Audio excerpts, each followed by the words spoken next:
할렐루야. 오늘 이렇게 하나님께 나와서 주 예수보다 더 귀한 것 없습니다 고백하는 저희들, 하나님 앞에서 큰 은혜요 복받은 사람들인 줄로 믿습니다. 우리 분에게 당신은 하나님 앞에 큰 복을 받은 분이십니다. 한번 축복합시다. 아멘. 여러분 그렇죠? 오늘 주 예수보다 귀한 것이 없다라고는 신앙이 없으면 좋은 것 따라서 이곳저곳 많이 갔을 텐데, 이렇게 나와서 주 예수보다 귀한 것이 없음을 고백하면서 하나님 앞에 예배드리는 것은 우리의 믿음이요 하나님이 기뻐하시는 아름다운 신앙의 삶인 줄로 믿습니다. 여러분, 우리가 마지막 때에 보면 분명하게 주 예수보다 귀한 것이 없음을 깨닫는 분명한 날이 올 줄로 믿습니다. 그때에 후회하지 않고 늘 주 예수보다 귀한 것이 없음을 믿고 믿음으로 사셔서 하나님께서 주시는 하나님의 영광 가운데 정말 복된 삶을 살아가는 우리 모두가 될 수 있기를 주님의 이름으로 축복합니다. 자, 오늘은 성례식을 행하는 날입니다. 우리 기독교에 있어서 성례식은 두 종류의 성례식이 있습니다. 하나는 세례식입니다. 세례식. 또 하나는 성찬 예식입니다. 카톨릭에서는 7가지 성례를 행하더라고요. 그런데 정말 귀한 성례식은 무엇이냐? 우리 주님께서 말씀하시고 행하신 일. 그래서 종교 개혁을 하신 마틴 루터가 이거는 성례식이 아니다. 그래서 5가지는, 카톨릭의 5가지는 다 우리는 이건 성례식으로 인정할 수가 없다. 그리고 이것만 성례식이다 해서 세례식과 성찬 예식을 성례식으로 정하고, 우리 개혁교회인 우리 개신교는 2가지만을 성례식으로 행해서 하나님의 뜻을 이루고 있습니다. 오늘 특별히 성찬 예식을 행하게 되는데, 성찬 예식을 행하면서 우리들이 성찬이 과연 무엇인가, 이거를 알고 행해야 그 행하면서 믿음이 생기고 감사가 나오고 기쁨이 생기고, 할렐루야. 그래서 성찬 예식을 행함으로 더욱더 우리의 믿음이 돈독해지고 성도 간에도 서로 사랑하게 되고 하나님의 교회가 주님이 기뻐하신 교회가 될 수 있기 때문에 성찬식을 할 적에는 성찬의 의미를 마음에 새길 뿐만 아니라 그 마음을 가지고 참여해서 하나님께는 영광을 돌리고 우리는 큰 은혜를 받는 복된 귀한 시간이 되어야 될 줄로 믿습니다. 여러분들 성찬 예식 정말 귀하게 행해서 성찬을 통해서 주시는 하나님의 은혜로 정말 2022년도 얼마 남지 않은 이때에 나는 정말 큰 은혜 받았습니다 하고 감사할 수 있는 우리 모두가 될 수 있기를 주님의 이름으로 축복합니다. 자, 오늘 성찬 예식을 하게 되는데, 오늘 본문의 말씀을 보면은 이 고린도 교회의 성찬 예식에 대해서 하나님께서 바울 사도를 통해서 좀 책망하시는 장면이 나옵니다. 자, 무슨 장면이냐면은 오늘 17절부터 쭉 말씀을 보면은 내가 명하는 일에 너희를 칭찬하지 아니한다, 이런 말씀을 해요. 자, 지금 우리 주님께서 명하신 이 성찬 예식을 행하는데, 여러분 주님 명령에 순종해서 행하는 일은 우리 하나님께서 칭찬하실 일이에요, 아니면은 책망하실 일이에요? 칭찬하실 일이죠. 우리 주님 명령에 순종하세요 하는 일은 칭찬할 일이란 말이에요. 그런데 이 고린도 교회의 성도들이 이 성만찬을 하면서 칭찬받지 못할 일을 하는 거예요. 어떤 일이냐 하면은, 자, 지금 우리는 이렇게 떡을 다 이렇게 빵을 잘라서 놓고 잔을 다 이렇게 놨지만 그 당시에 이 성찬 예식은 그렇지 않아요. 큰 빵을 만들어 놓고 거기서 띄어서 나눠 먹는 거예요. 그리고 포도주도 큰 데다 담아 놓고 거기서 나눠서 이렇게 먹게 되는 거예요. 자, 그런데 이 성찬 예식을 할 적에 이 고린도 교회가 얼마나 질서가 없었던지 이 성찬 예식의 의미를 알지 못해가지고 어떤 이는 와서 떡을 이만큼 떼다가 먹는 거예요. 그리고 어떤 이는 포도주를 이만큼 마시는 거예요. 그러다 보니까 어떤 사람은 포도주에 취해버려요. 성찬 예식을 하면서 술이 취해버리는 거예요. 여러분 이게 말이나 돼요? 예. 자, 그런데 떡이 다 떨어지고 포도도 떨어지니까 어떤 사람들은 아예 떡을 먹지도 못하고 포도도 마시지 못하는 이런 상황이 벌어진 거예요. 왜 그랬을까? 이유가 뭘까? 한마디로 말하면 성찬의 의미를 모르고서 사람들이 성찬에 참여했기 때문에 그런 거예요. 이렇게 성찬의 의미도 모르고 참여했던 이들에 대해서 우리 주님께서는 어떤 말씀을 하시냐면은 우리 다 같이 29절 말씀 읽어볼까요? 29절 말씀, 여기 26절까지 했기 때문에 29절 말씀은 안 나오죠. 29절 말씀 제가 읽어드리겠습니다. 이런 말씀이 나와요. 주의 몸을 분별하지 못하고 먹고 마시는 자는 자기의 죄를 먹고 마시는 것이니라. 이런 말씀이에요. 그러니까 지금 성찬 예식의 의미를 알지 못해서 그냥 마치 성찬 예식을 마치 배부르게 떡을 먹는 것이다, 포도 좀 마셔서 이렇게 시큰 먹는 것이다, 이렇게 생각하고 참여한 이것은 결국은 자기의 죄를 먹고 마시는 결과를 가져오는 것이다. 이러면서 성찬 예식의 의미를 알지 못하고 성찬 예식에 참여하는 것이 얼마나 위험스러운 일인지, 그 결과가 얼마나 정말 무서운 일인지를 경고해서 말씀해 주시면서 성찬 예식의 의미를 바로 알고서 바르게 해야 된다, 이렇게 말씀하시면서 오늘 주께서 전해주신 그 말씀을 말씀해 주면서 성찬 예식의 의미가 무엇인가, 이 사실을 말씀해 주고 있는 것이 바로 오늘 본문의 내용인 것입니다. 여러분들, 우리 예수님이 부활하시고 승천하셔서 가신 지가 지금 얼마나 됐어요? 2000년이 다 됩니다. 그렇죠? 2033년이면은 우리 예수님이 부활하시고 승천하신 게 2000년 되는 거야. 2000년 되는 거예요. 자, 그러면 2000년이 다 되는데 여러분 어떻게 2000년 다 된 동안 이렇게 맨날 이거 보고 하라고 할까? 또 교회는 그렇게 하고 있을까? 여러분, 교회는 누구의 말씀을 따라서 사는 거예요? 그렇죠. 하나님 말씀을 따라서, 또는 하나님이신 예수님의 말씀을 따라 사는 것이 바로 교회예요. 자, 그런데 지금 2000년이 다 돼가는 이 시점에도 이 교회들이 성찬 예식을 행하고 세례식을 행하는 그것은 무엇 때문이냐? 바로 우리 주님의 명령이시기 때문에 그래요. 명령이시기 때문에. 자, 우리 다 같이 24절 말씀 같이 봉독합시다. 자, 시작. 축사하시고 내 몸이니 이것을 행하여 나를 기념하라 하시고 그랬어요. 보니까 이것을 행하여 나를 뭐하라? 기념하라. 기념하세요 하는 권고가 아닙니다.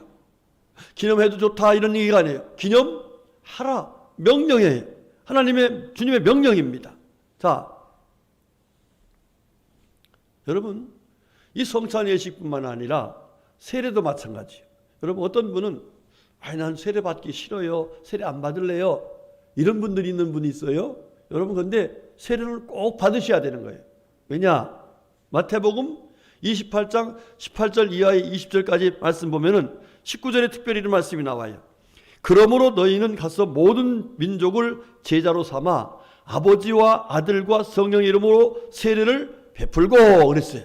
그러니까 우리 주님 오실 때까지 교회는 세례를 베풀어야 돼요. 그 얘기는 상대적으로는 세례를 뭐 해야 돼요? 받아야 돼요. 받아야 돼요. 예? 제가 세례에 대한 설명을 많이 했기 때문에 여러분이 다 아시라고 믿습니다만은, 여러분, 세례가 뭐예요? 죄와 허물로 죽을 몸이 됐어요. 이미 죽었어요. 그런데 우리 주님께서 오셔서 피 흘리심으로 그 피로 우리의 허물과 죄를 다 덮어버리셨어요. 그래서 그 피를 보고서 우리 주님께서 네가 예수 믿었구나 해서 죄 사함을 해주시고 영생을 주시는 거예요. 그래서 이 세례를 꼭 받으셔야 돼요. 자, 그렇게 세례를 받은 사람들이 하나님 앞에서 어떻게 해야 되냐 하면 바로 우리 주님 베푸신 그 은혜와 사랑을 생각하면서 우리 주님의 명령에 순종해서 반드시 뭐 해야 돼요? 성찬 예식을 행해야 되고, 이 이야기는 성찬 예식에 우리가 뭐 한다는 거예요? 참여해서 성찬을 받아야 된다 하는 사실을 말씀하고 계신 거예요. 자, 그러면 언제까지 해야 되느냐? 언제까지? 자, 우리 다 같이 26절 말씀을 같이 봉독합시다. 26절 시작. 너희가 이 떡을 먹으며 이 잔을 마실 때마다 주의 죽으심을 그가 오실 때까지 전하는 것이니라. 언제까지라는 거예요? 주님이 다시 오실 때까지 하는 거예요. 오실 때까지. 그러니까 지금 우리가 성찬예식을 행하는 것은 해야 될 일이에요, 말아야 돼요? 왜? 언제까지 해야 되니까? 예수님이 오실 때까지니까. 성찬예식을 행해야 되고 성찬을 받아야 되는 거예요. 자, 이렇게 주님의 명령이시고 주님 오실 때까지 행하라는 이 성찬예식을 우리 교회는 하는데, 그러면 이 성찬예식을 할 적에 우리가 이 성찬예식의 의미를 알고 해야 돼요. 고린도 교회 성도들처럼 의미도 모르고 그냥 마치 떡이나 먹으러 가는 것처럼 포도주나 마시는 것처럼 이렇게 행하는 것은 곧 자기의 죄를 먹고 마시는 행위가 되기 때문에 성찬예식의 의미를 바로 알지 못하면 결국은 성찬예식을 행하고도 죄를 짓는 결과를 가져올 수 있다는 거예요. 그래서 우리들이 성찬예식을 하면서 정말 하나님 앞에서 은혜로운 성찬식을 해야 되는데, 그러면 우리 성찬의 의미가 뭘까? 여러분, 오늘 본문에 나온 말씀은 주께서 전해주신 것이다 그랬어요. 예수님께서 바울 사도를 통해서 이렇게 해라 전해주신 얘기를 하지만, 실제로 우리 예수님이 행하셨던 성찬 예식이 마태복음 26장에 나와요. 그 26장에 나오는 말씀을 제가 읽어드리면 이렇습니다. 그들이 먹을 때에 예수께서 떡을 가지사 축복하시고 떼어 제자들에게 주시며 이르시되 받아서 먹으라, 이것은 내 몸이니라 하시고, 또 잔을 가지사 감사기도 하시고 그들에게 주시며 이르시되 너희가 다 이것을 마시라, 이것은 죄 사함을 얻게 하려고 많은 사람을 위하여 흘리는 바 나의 피 곧 언약의 피니라 그랬어요. 이게 원래의 예수님께서 행하셨던 이 성만찬식이에요. 예. 자, 그런데 여러분, 요 성만찬을 언제 했습니까? 6월절 때 했어요. 그렇죠? 6월절이 다가왔을 적에 성만찬 하셨어요. 자, 여러분, 6월절은 그냥 예수님이 단순하게 만들어서 지킨 절기가 아니에요. 6월절은 원래 구약 성경에서 우리 하나님께서 이스라엘 백성들에 베푸신 놀라운 은혜의 절기였어요. 은혜의 절기. 자, 그 얘기는 출애굽기 12장에 나오죠. 여러분, 이 바로가 이스라엘 백성들을 이제 확정을 합니다. 그러니까 하나님께서 그 택한 백성인, 약속의 백성인 이스라엘 백성들을 하나님이 구원하시려고 모세를 보내요. 자, 모세를 보냈는데 이 바로가 자기가 살아있는 신이라는 거예요. 자기 외에는 신이 없다는 겁니다. 그러니까 다른 사람이 와서 신 얘기하면 다 무시해버립니다. 무시해버리니까 하나님께서 그냥 볼 수가 없죠. 그래서 이스라엘 백성들을 구원해 주시고 믿음을 주시고 또 확정하는 이 바로에게 하나님이 살아계시다는 사실을 알게 하시려고 10가지 재앙을 만들어요. 그 마지막 재앙이 뭐예요? 장자가 다 죽는 거예요. 짐승도 첫 새끼가 다 죽는 거예요. 예. 그런데 그 죽기 전에 하나님께서 모세를 통해서 흠없는 순양을 잡아서 그 피를 문설주에 바르면 그 집은 하나님께서 심판하지 않겠다. 예? 재앙이 넘어가게 하겠다. 넘어간다. 그래서 월다마다 월자지요. 그게 뭐예요? 넘어간다. 패스오버. 넘어가게 하신다 그랬어요. 자, 여러분, 이 말씀을 사람들이 들을 적에 어떤 생각이 들까? 아이고, 무슨 피를 발랐다고 재앙이 넘어가고 피가 있다고 피 발랐다고 피가 없다고 재앙이 오나? 이러면서 하나님 말씀을 사람들이 우습게 생각했어요. 그래서 믿지 않은 사람들은 그걸 바르지 않고 믿는 사람들은 발랐습니다. 여러분, 하룻밤이 지나고 나니까 곳곳에서 애곡하는 소리가 들려요. 자기네 집에 아들이 죽었다는 거예요. 큰아들이 죽었다는 거예요. 자기 집에 큰 소 새끼가 죽었다는 거예요. 애국 소리가 들리면 난리가 났습니다. 제가 지난 금요일 저녁에 TV를 보다 보니까 모세 그 영화가 나오더라고요. 영화 나오는데 그 영화 일부가 나와서 일부까지만 봤어요. 어디까지냐면은 일부가 홍해가 갈라지기 직전까지. 예. 그런데 거기까지가 어디요? 바로 이 바로죠. 파로가 막 거역하니까 여러 가지 재앙이 있어도 거역하니까 하나님이 장자의 죽는 재앙을 했어요. 그때 이 파라오 그 왕도요, 자기 아들이 죽은 거예요. 그러니까 와가지고 살려달라고 막 그래요. 네 신이 살려달라고. 그리고 결국은 내보내더라고요. 예. 여러분들, 장자가 다 죽었어. 그때에 하나님께서 그 절기를 유월절이라고 이것을 계속 지켜라 이랬어요. 그 지켜서 계속해서 왔는데 이제 여러분들 요한복음 1장 29절의 말씀 보면은 세례 요한이 예수님을 소개를 해요. 예수님을 사람들한테 세례 요한이 빈들에서 막 복음을 외치니까 회개하라 하면서 외치니까 사람들이 와가지고 그 소리를 듣고서 막 세례도 받고 그러는데 어느 날 갑자기 예수님을 소개하면서 뭐라고 하시냐면은 보라 세상 죄를 지고 가는 하나님의 어린 양이로다 그래요. 누구를?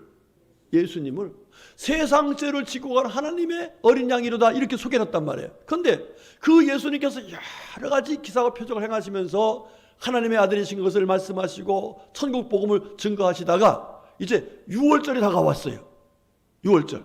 그 유월절이 다가왔을 적에 예수님이 이제는 자기 때가 다 오신 것을 알면서 유월절 만찬을 하자. 그러고서 유월절 만찬을 하는 과정에 아까 마태복음 26장 그 말씀을 쭉 전해주시면서 이것이 바로 누가 죽는 거예요? 유월절 어린 양이신 예수님이 죽으심으로 그 찔리시고 상하시면서 우리의 허물과 죄를 다 덮어서 모든 죄를 용서하시고 우리를 의롭다 하시고 우리를 하나님의 자녀가 되게 하시고 우리의 영생을 주시고 할렐루야 이 놀라운 은혜를 베푸시겠다 하시는 것이 바로 성만찬이란 말입니다. 자, 그러니까 이 성만찬의 의미는 뭐냐?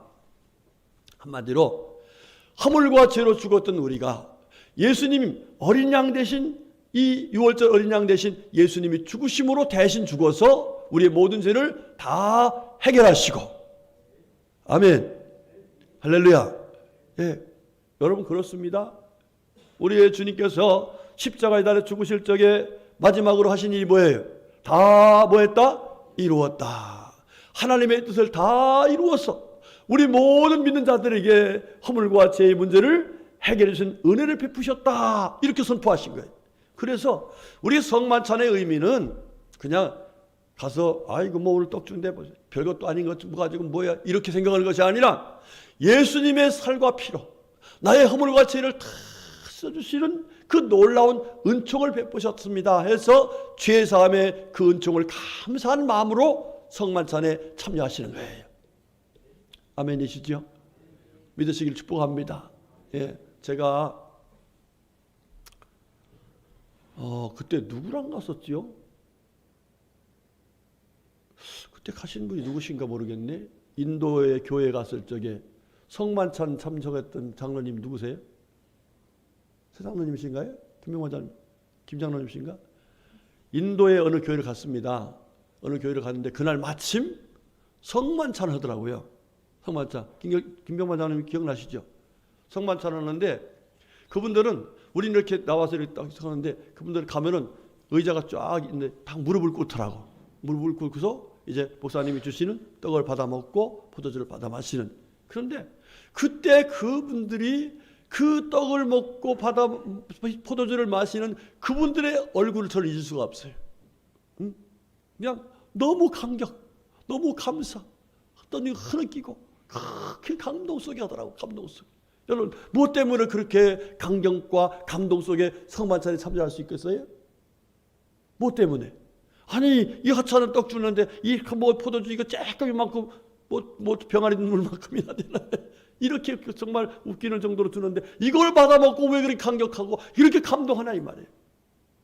이게 아니죠. 바로 우리 주님이 우리를 위해서 찔리시고 우리 주님이 우리를 위해서 상하시고 그 흘리셔서 죽으신 보혈로 우리가 죄의 사함을 얻었기 때문에 감동을 받고 감사하고 감격하는 이 귀한 하나님 앞에 우리의 신앙을 고백하는 것입니다. 여러분 그렇습니다. 우리 예수님께서 우리를 찾아오셔서 죄도 없고 허물도 없는 그분께서 우리를 위해서 십자가에 달려 죽으시고 그리고 우리에게 그 보혈로 씻어주셔서 우리가 죄사함을 얻고 하나님의 자녀들은 놀라운 은혜를 입었다는 사실을 믿으시길 주님으로 축복합니다. 그 감격 속에서 성만찬을 하는 거예요. 두 번째로 성만찬의 의미가 무엇일까? 우리가 같이 23절, 24절 다 같이 한 번 더 봉독합시다. 23절, 24절. 자, 시작. 내가 너에게 전한 것은 주께 받은 것이니 곧 주께서 잡히시던 밤에 떡을 가지사 축사하시고 떼어 이르시되 이것은 너희를 위하는 내 몸이니 이것을 행하여 나를 기념하라 하시고. 아멘. 자, 이게 뭐예요? 여러분들, 이것을 행하여 그랬어요. 이게 뭔 성만찬을 행하여 얘기지요. 자, 그런데 여러분들, 그러면서 뭐예요? 너희를 위하여 그랬어요. 너희를 위하는 그랬어요. 여러분, 성만찬은 우리 주님이 우리를 위하신다는 사실을 말씀하고 계신 거예요. 여러분, 하나님이 우리를 위해서 뭐 하셨어요? 독생자를 주셨어요. 그렇죠? 하나님이신 예수님이 우리를 위해서 어떻게 하셨어요? 십자가를 지셨어요. 죽으셨어요. 그리고 우리에게 영생을 주셨어요. 한마디로 말하면 우리 하나님께서 우리를 위하시고 예수님이 우리를 위해서 모든 걸 다 주셨다는 사실을 말씀해 주고 계신 거예요. 여러분, 우리가 신앙생활하면서요, 하나님 앞에서 신앙이 삐뚤어지지 않으려면요, 바른 신앙생활을 하면 하나님의 나를 위하고 계시다는 사실을 믿으셔야 돼요. 그리고 그 위에서 그 하나님이 나를 위해 주시는 은혜로 내가 믿음을 하고 지키고 있고 앞으로도 믿음을 지킬 수 있다는 사실을 우리가 믿으셔야 돼요. 여러분, 하나님이 우리를 위하신 걸 믿습니까? 예수님이 우리를 위해서 죽으신 걸 믿습니까? 부활하신 걸 믿습니까? 다시 오시겠다고 약속한 걸 믿습니까? 여러분, 우리를 위하시는 예수님을 꼭 기억하면서 이것을 주시는 분은 나를 위하시는 분이시다 하는 믿음으로 이 성만찬을 참여할 적에 그것이 바로 하나님께는 영광이 되고 우리에게는 위하시는 하나님의 은혜를 누리며 살 수가 있는 거예요. 그 다음 마지막 세 번째로는요, 24절 말씀 보면은 축사하시고 떼어 이르시되 이런 말씀이 나와요. 떼어라고. 여러분, 우리 예수님은 자기 몸을 띄어서 하나하나 우리에게 먹여주신 거예요. 이게 무슨 얘기예요? 우리가 지금 누구를 먹고 산다는 거예요? 예수를 먹고 산다는 거예요. 예수를 먹고 예수 때문에 살고 예수만에서 하나 됐다는 거예요. 그래서 우리 성도들은 이 성만찬을 하면서 우리가 주님의 은혜로 한 몸이라는 사실을 잊어서는 안 된다는 것이에요. 여러분, 같이 밥 먹고 사는 것을 뭐라고 그래요? 한 식구다 그래요. 한 식구. 여러분, 여기서 우리가 같이 함께 말씀을 먹고 함께 은혜를 받고 사는 것은 바로 뭐예요? 한 식구다. 예수 안에서 한 형제가 되고 자매가 됐다는 사실이에요. 그래서 이런 마음을 가지고 서로 감사하면서 이 성만찬을 참여하면서 그냥 떡 하나 주니까 이것이 아니라 바로 예수님이 우리를 위해서 주신 이것을 함께 나눈다는 이 의미를 가지고 서로 사랑하며 감사하며 살아가는 이 믿음으로 주님을 섬기겠다는 이런 마음을 가지고 우리가 성찬에 참여해야 된다는 것이에요. 자, 말씀을 정리하겠습니다. 우리 성도님들, 우리가 괜히 앉아서 이렇게 예배도 드리고 성찬식을 하는 게 아닙니다. 바로 하나님이 우리를 위해서 보내준 예수님, 하나님이신 예수님께서 우리를 위해서 죽으시고 우리를 살리셨기 때문에 지금도 우리 주님 우리를 위해 주시고 우리를 이렇게 한 형제와 자매로 만들어 주셔서 이렇게 주님의 사랑 가운데 믿음으로 살아가는 은혜를 입었기 때문에 우리가 이 거룩한 성찬에 참여할 수 있는 은혜를 입게 된 줄로 믿습니다. 아무쪼록 이번 성찬을 하면서 하나님 앞에서 이 귀한 마음으로 참여해서 성찬을 통해서 주시는 우리 주님의 사랑을 다시 한번 마음에 새기고 그 믿음으로 살아서 그 믿음으로 살면 우리 영혼이 잘 되게 돼 있어요. 할렐루야. 그 영혼이 잘 되고 떠나가서 영혼이 잘된 같이 범사에 잘 되고 강건하게 살아가는 우리 모두가 될 수 있기를 주님의 이름으로 축복합니다. 아멘. 기도하겠습니다. 하나님 감사합니다. 고맙습니다. 하나님께서 성찬에 앞서서 성찬의 귀한 뜻이 무엇인지를 깨닫게 하시고 귀한 마음으로 거룩한 예식에 동참할 수 있도록 은혜 주셨으니 감사드립니다. 주신 말씀대로 우리 주님께서 원하시고 기뻐하신 마음을 가지고 이 거룩한 예식에 참여해서 하나님 신 은혜 받고 더 심령이 새로워지고 거룩해져서 주님의 귀한 뜻을 이루는 우리 모두의 삶이 될 수 있도록 은혜를 내려 주시옵소서. 성령님 도와주셔서 성찬 예식이 주님께 영광이 되고 우리 모두의 큰 은혜가 될 수 있도록 충만하게 역사하여 주시옵소서. 예수님의 이름으로 간절히 기도 올렸습니다. 아멘.